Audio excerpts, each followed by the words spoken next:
So Donald Trump is now feuding with America's cattle ranchers, telling them that they should be thankful for him, that they are not being grateful enough, after the cattle ranchers expressed frustration that Donald Trump is importing Argentine beef in order to deal with high beef prices. So here you see a tweet where Trump attacks the U.S. cattle ranchers for their high prices and suggests that they do not understand their own industry. He says that he understands their industry much better than they do. He writes, "The cattle ranchers, who I love, don't understand that the only reason they are doing so well for the first time in decades is because I put tariffs on cattle coming into the United States, including a 50% tariff on Brazil. If it weren't for me, they would be doing just as they've done for the past 20 years. Terrible. It would be nice if they would understand that, but they also have to get their prices down because the consumer is a very big factor in my thinking also." And Trump was not done there. He then wrote, "In addition to everything else, tariffs on other countries saved our cattle ranchers." It's just the complete opposite of the truth. It's just a complete and total lie. These tariffs are absolutely devastating our cattle ranchers, and they are feeling the effects. And importing Argentine beef is just yet another bailout for Argentina. It's nothing to do with America First and actually really hurts our farmers.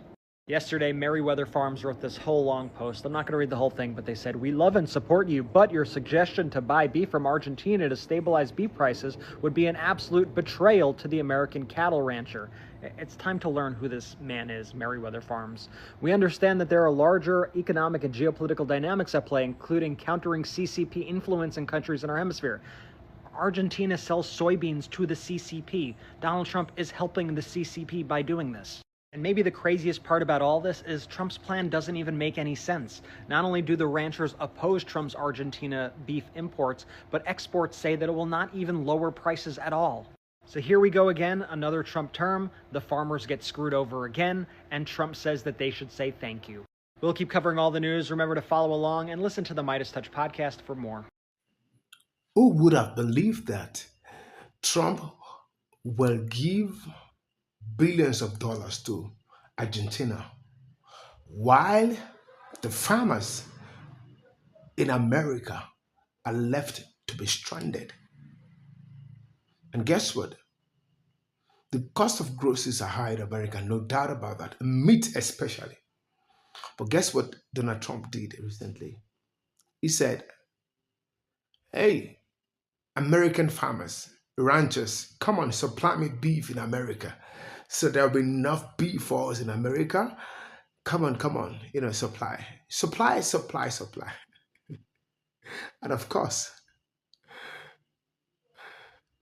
the American ranchers are very angry with Donald Trump right now because he not only make them to go bankrupt, farmers,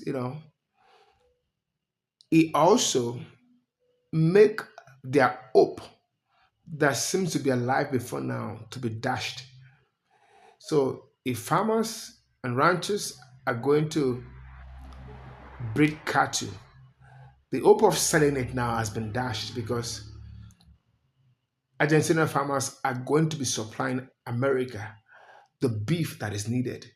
So in other words, you MAGA farmers, MAGA ranchers, I don't need your farm. I don't need your meat. I don't need your beef. That's what it means. Because if Argentina farmers are supplied enough beef, there's no need for their beef. Don't forget, he has increased tariff on all the customers that should have bought from the farmers. Soybeans, just name it. Now, he's telling Argentina to supply them. So those ranchers are left with nothing. They are stranded. Let's go watch this couple of videos I've put together for you guys so that you can see what farmers are saying, what ranchers are saying, and how hopeless and dejected and rejected they are. I'll be right back. Credit belongs to the original creator of this video. Don't go nowhere. Everybody's wound up today because Trump says we're going to import all this beef from Argentina. We're going to lower our beef prices because the beef's too expensive here. And I thought I'd throw my 2 cents in. First of all, it's not really a new thing to import beef. We've imported beef in this country for a long time. What is new, however, is the government getting involved because of the prices and saying the beef prices are too high. We're going to make a deal. We're going to buy a bunch of beef from Argentina. and we're going to undercut the American farmers and ranchers who are finally making some decent money. And that's just, it's a socialist mindset, if you ask me. That's not what I've grown up thinking as an American market, you know, supply and demand. Where did that go? Who knew that importing beef from Argentina was going to leave American farmers and ranchers questioning Trump's loyalties? First, the tariff wars undercut American soybean farmers, and now Trump is importing beef from Argentina. They want to know what's going on here. It turns out President Trump is threading the needle. While he's making deals with Argentina to keep China out of our backyard, he also has to face the reality that beef prices have not come down, and the American consumer feels it every time they check out at the grocery store. By allowing a fraction of Argentine beef into the US, he's putting just enough pressure on domestic producers to keep prices in check. And that's where the tension comes in. Ranchers are frustrated because they've seen stable profits thanks to strong demand, even at all-time high prices. But Trump has to decide, does he prioritize the producers of an industry or the pocketbooks of 330 million Americans heading into the holiday season? It's a complicated issue. We can't get hysterical or treat this like betrayal, because sometimes leadership means making uncomfortable trade-offs for the betterment of all Americans, not just one segment. Maybe the real answer isn't blocking imports, but removing the red tape that drives up producers' costs so ranchers can grow their herds and compete freely. Because at the end of the day, we all want the same thing: affordable food, strong farms, and a stable America. Let me know what you think in the comments. If I see another farmer on TV crying and whining about their situation, I'm going to go insane. Let's get into it. So I'm kind of piggybacking off a video I saw yesterday, the day before, from Middle Aged Rider. Go follow him if you're not doing it already. He's got good content. But I am just so sick of seeing farmers crying and whining because they can't sell their soybeans or whatever crop they've got. I'm going to remind you what these same fucking farmers were saying back in 2019 when the same bullshit was happening, and they still showed up to vote for this fucking maniac who tried to overturn an election, who got convicted of felonies, found liable for sexual assault. They had no problem showing right back up for this motherfucker, and I'm going to show you why.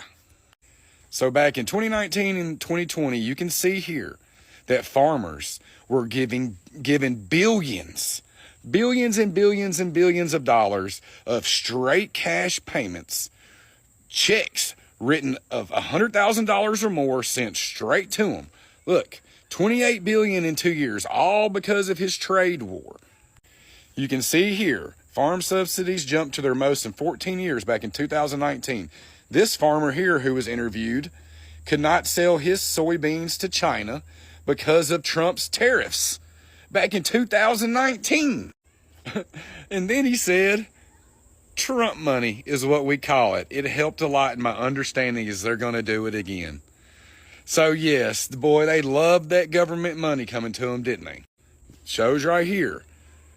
Thousands of farmers got more than $100,000 each.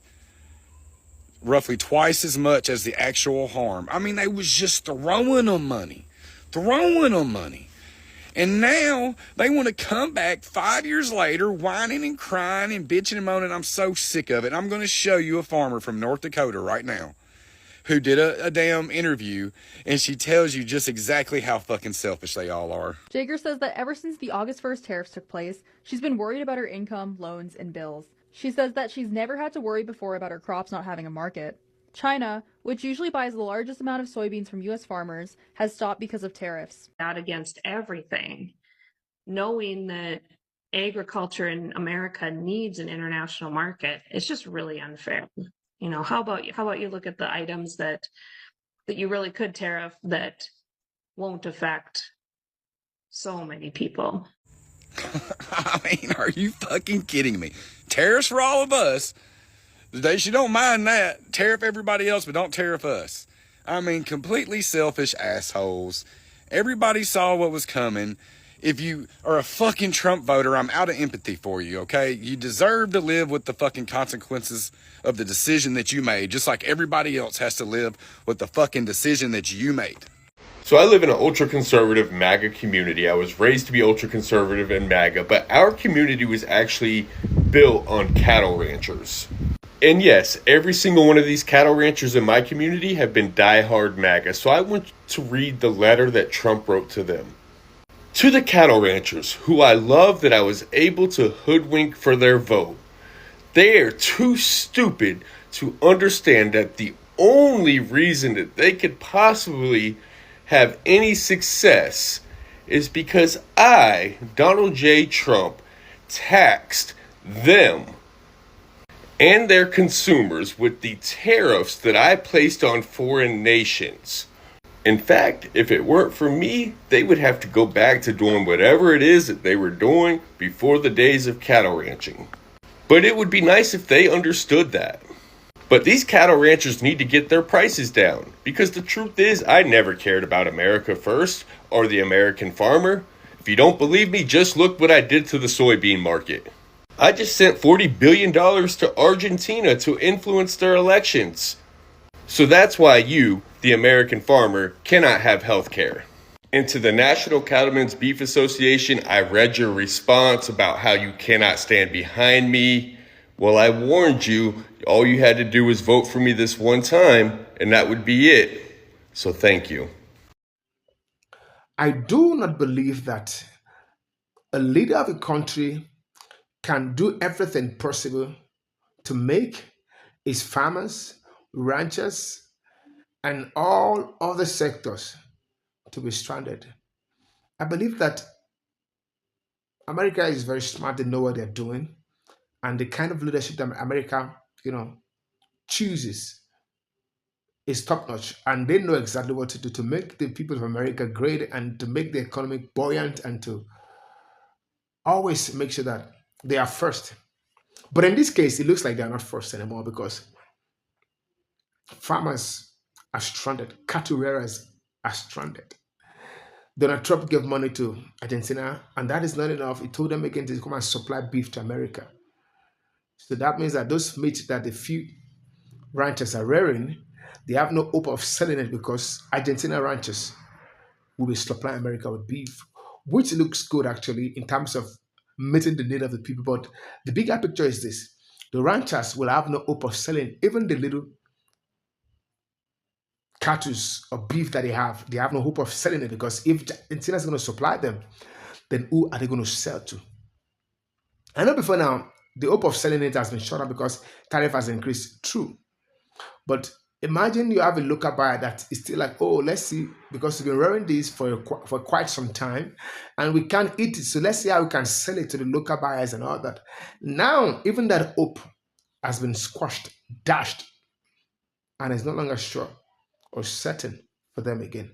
But this is what the farmers are actually asking for. They're not asking for selling to local buyers. No, what they're asking for is for Trump to remove the tariff. Once the tariff is removed, the hope of surviving is very, very possible. But right now, tariff is still high. No aid is coming. Funding from the government has been cancelled. So the farmers are left with nothing. Even the hope of selling to local buyers has just been dashed. And it looks like they have no way to go. Guys, let me know what your take is on this very interesting story, because ranchers are not happy and they are saying, what have we done? Where do we go from here? How we give money to our competitors to compete with us and to compete us out of the system? What kind of government is this? Well, you guys voted for this regime. Farmers voted en masse, thinking it's going to favor them. But hey, Mr. Trump always states his agenda. He made it clear that he was going to drive away illegal immigrants. He made it clear that he's going to cut off funds, because that was what he did in the first time. But you guys said you want to vote for him again, forgetting that Democrats have always been supplying and giving you aid. But you guys said it's not enough. Now you're left to face the music. So the music is not sonorous, it's not good anymore. You guys are facing it all. Guys, let me know what your take is. Let the conversation begin in the comment section. Let's talk about this new development that has taken over the whole of America, and everybody, farmers especially, ranchers, they are crying out loud. Thank you for staying tuned. Thank you for staying tuned, and don't forget to stay in peace, stay in love, and avoid trouble. Bye-bye.